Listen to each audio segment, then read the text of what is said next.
Mr. President, Somalia is also playing a key role in the Horn of Africa's socio-economic development, and we are confident that the cooperation between the Horn of African countries will enhance economic development, political stability, social, cultural connectivity, and most importantly, security cooperation among the countries in the region.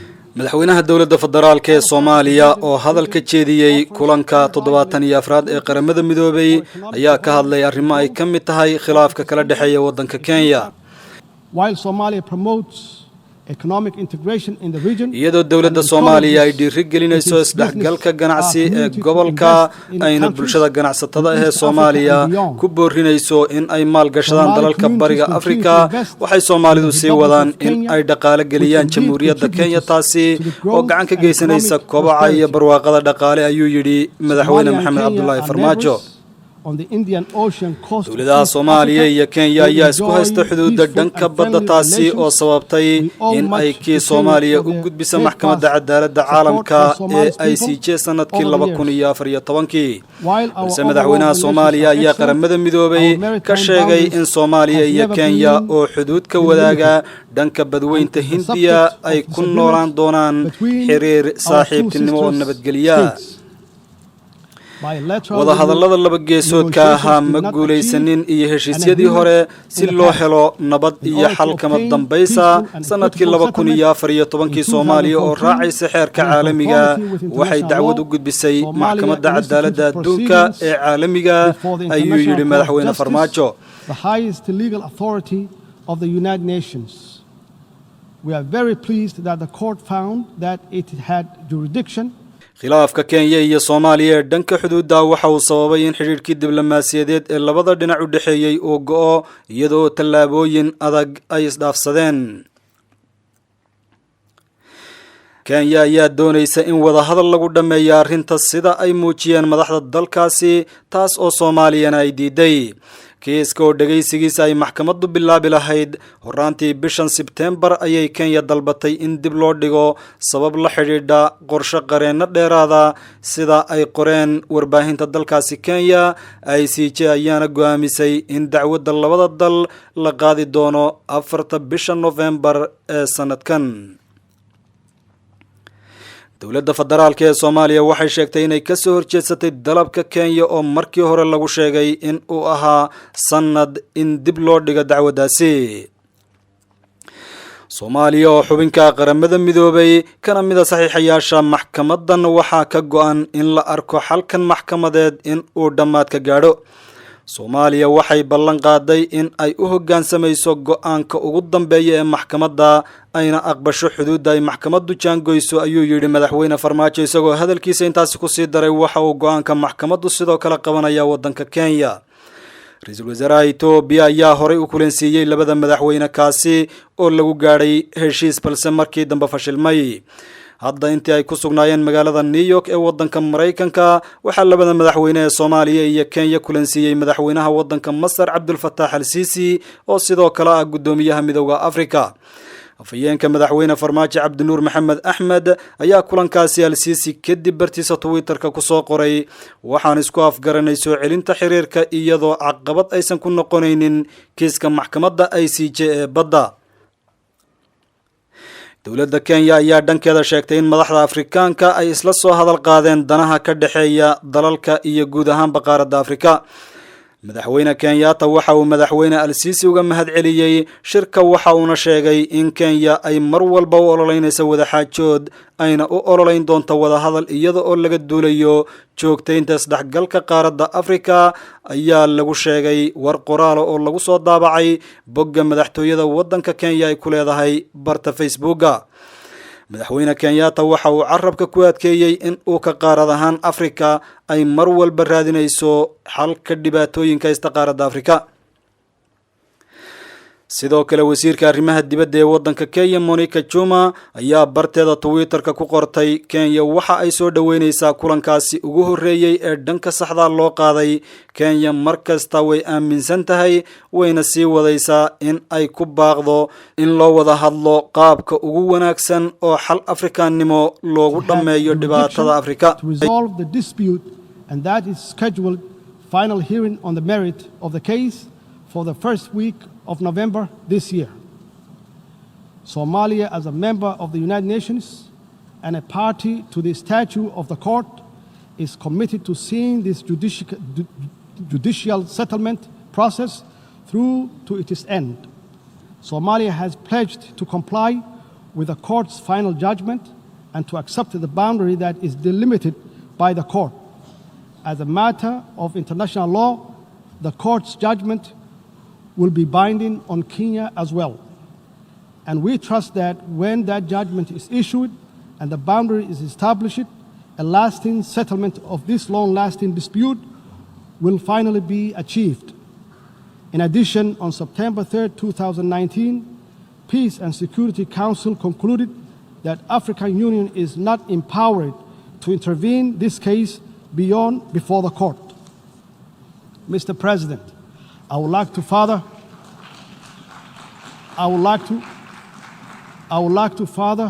report that at the margin of the 74th United Nations General Assembly in New York, and exactly on Tuesday night, September 24, 2019, President Al-Sisi of Egypt, who is also the current chairman of the African Union, convened and chaired a meeting between me and the President Uhuru of Kenya, the meeting which was very fruitful.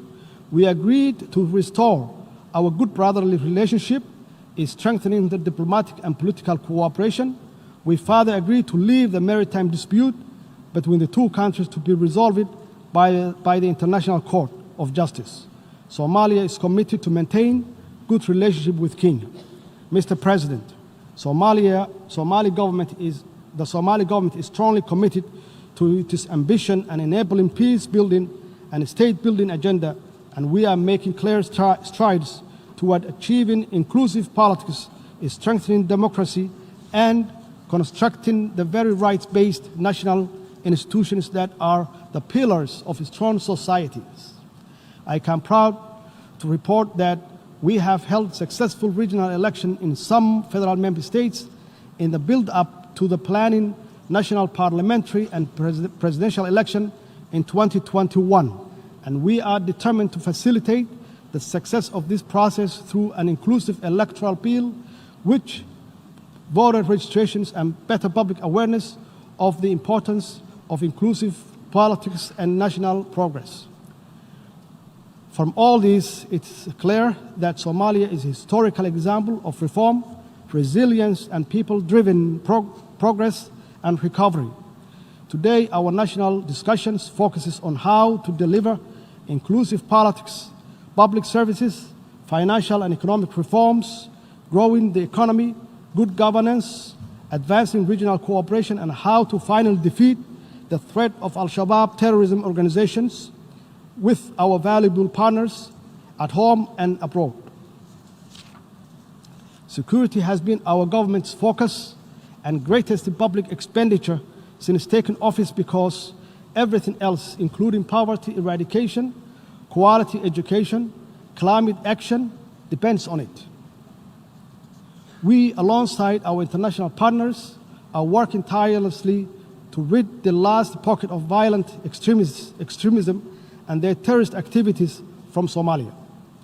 This task is by no means easy because of the violent, cowardly, and opportunistic guerrilla tactics Al-Shabaab terrorist uses, including bombing innocent civilians and private businesses.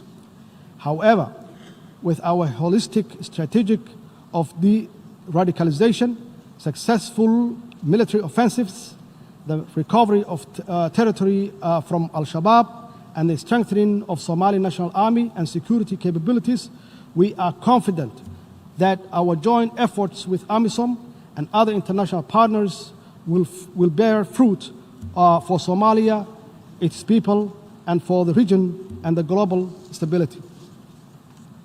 We are building a well-trained armed force and right-based security and accountable institutions to take over the responsibility of securing Somalia. Our government, in partnership with AMISOM and other key international supporters, is working hard to achieve this through transition plan, in line with the national security architecture. In this regard, I wanted to thank the brave Somali security force, men and women, all the troop contributing countries of African Union, with AMISOM and all our international partners that support the security operations in different and important ways. By no means are these comprehensive reforms easy, but with commitment and absolute determination, we have biometrically registered all the Somali National Army and the human resources audit of the wider security sector in its entirety will be completed shortly. The biometric registration enabled the government to eliminate ghost workers, assess operation readiness of the security personnel, and make cost saving that will be used elsewhere to further strengthening security for the Somali people. I'm convinced that Somali's successful security sector reforms will provide us with the best possible security apparatuses to safeguard the well-being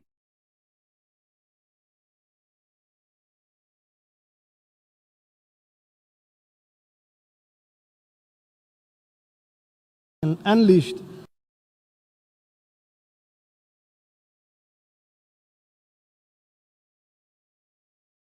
on education, and most certainly galvanizing our multilateral efforts for any development anywhere must start with national and international support for education in all its forms.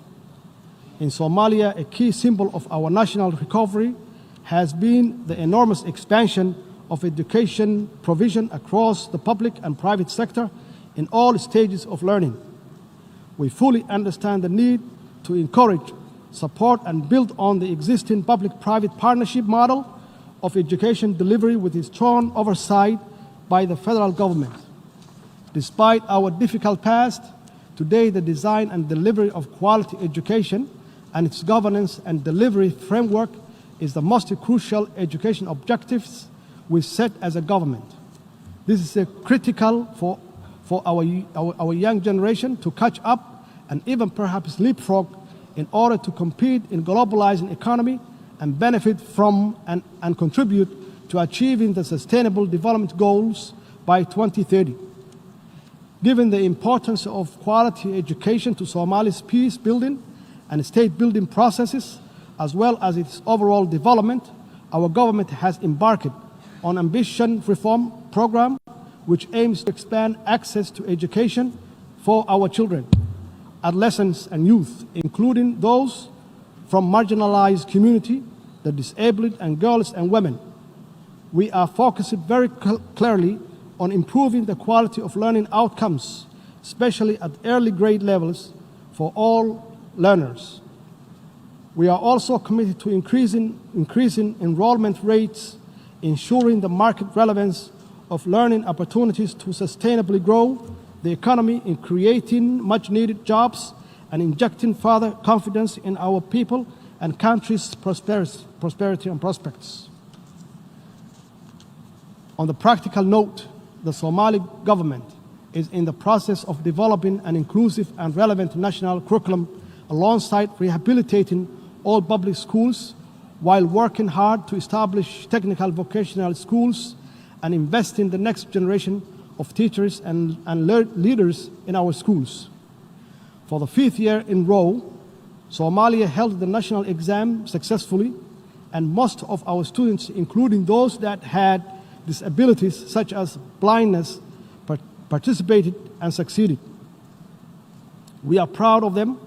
We are proud of them all, and will continue to improve their learning opportunities and employment prospects through better policies, stronger partnerships, accessible facilities, and educational leadership. To strengthen quality education globally, we must all share good practices, transfer successful policy, and make the necessary link between education, opportunities, and international peace, security, and development. Mr. President, Somalia is very committed to improving the status of the country's environment and to promoting community resilience for both present and future generations. Somalia has taken major steps in instituting environmental management authorities to implement changes on the national level. The establishment of the Directorate of Environment and the Climate Change within the Office of the Prime Minister, for example, is a step in the right direction, and we are confident that the Directorate will effectively lead the development and implementation of the environmental regulations and policies.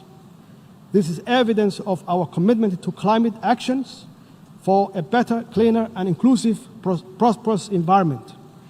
Indeed, climate change threatens to increase the frequency and severity of environmental impacts, and Somalia and the country with a long-standing coastline in continental Africa is already experiencing the effects of rising sea levels and rising average temperature that's exacerbated by the effects of degraded land and deforestation. The 2017 drought in Somalia had significant impact on the environment, economy, and natural resource sector, with ecosystem losses that damages estimated at an equivalent of more than $600 million. The loss in productivity of the natural capital indicates difficult times ahead. Resources have been decimated and destroyed in some regions of the country. This has directly and indirectly affected the lives.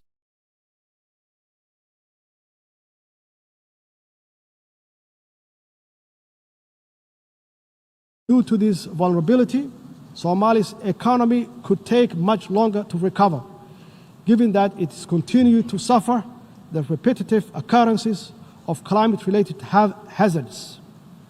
The drivers of vulnerability and fragility in Somalia are complex and therefore requires comprehensive and long-term solutions for integrating sustainable natural resource management and a global environment agenda in Somalia's recovery and national development plan. The lesson from our experience is that climate change or climate action is urgently needed to reverse the catastrophic environmental damage which pose an existential threat to our collective future.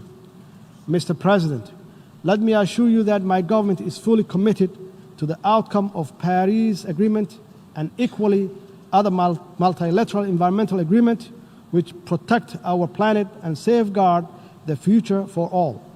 In this regard, we strongly urge the full implementation and enforcement of United Nations Security Council Resolution 751, which requires all member states to take all necessary measures to prevent the direct and indirect import and export of charcoal from Somalia. This will not only save the environment but deny the international terrorists as a source of terror financing, which they depend on to hurt the innocent and most vulnerable people in our society. Mr. President, poverty is one of the greatest pain a human, a people, a nation can suffer. The government of Somalia is working hard with its people to build a more sustainable future free from poverty with strong social protections. Today we are on the verge of completing an inclusive 9th National Development Plan, which will guide the national strategic policy and framework for eradicating poverty in Somalia. The process of conducting the National Development Plan was inclusive, participatory, and it promotes accountability, transparency, and common responsibility for future implementation. Our approach to eradicating poverty is to create economic opportunity for our people, and to do this, we are engaged in ambitious and successful fiscal and economic reform programs guided by International Monetary Fund, the Staff Monetary Program, to achieve debt cancellation by early next year through the High Indebted Poor Countries Initiative, HIBIC. According to the IMF, our performance to date has been strong and we have achieved much in a short space of time. We continue to raise domestic revenue, improve national budgeting processes, make our financial system more secure and transparent, while instilling fiscal discipline in our national operations. We are working closely, both bilaterally and multilaterally, with all our key partners and stakeholders, including the Somali people and the international financial institutions, to secure debt cancellation for Somalia. Achieving this will allow Somalia to get access to valuable and much-needed concessionary resources that will complement our national domestic revenue mobilization to cover the cost of eradicating poverty, improving public services, including quality education and security, and taking effective actions to safeguard our future against the scourge of climate change. Alongside economic and fiscal reforms, our government has championed a zero-tolerance approach of corruption so that every dollar is spent on the public goods. If we are to eradicate poverty, we cannot afford to lose a cent to corruption. Accordingly, we must always ensure value for money in public expenditure and tackle corruption head-on. This is why I signed the historic anti-corruption bill last week, and my government is determined to deliver on its content for the people of Somalia. Mr. President, let me conclude by reiterating Somalia's strong support for galvanizing multilateral effort for poverty eradication, quality education, climate action in all its forms. In this globalized age of uncertainty, common threats and opportunities, we must all be in this together to achieve common progress and inclusive prosperity. Our global journey to sustainable development may be long, but every step we take together will be rewarded with a stronger society, a more equitable and connected world, and a community of nations is strengthening and empowering through this collaboration. I thank you, Mr. President, and I thank you all in this assembly.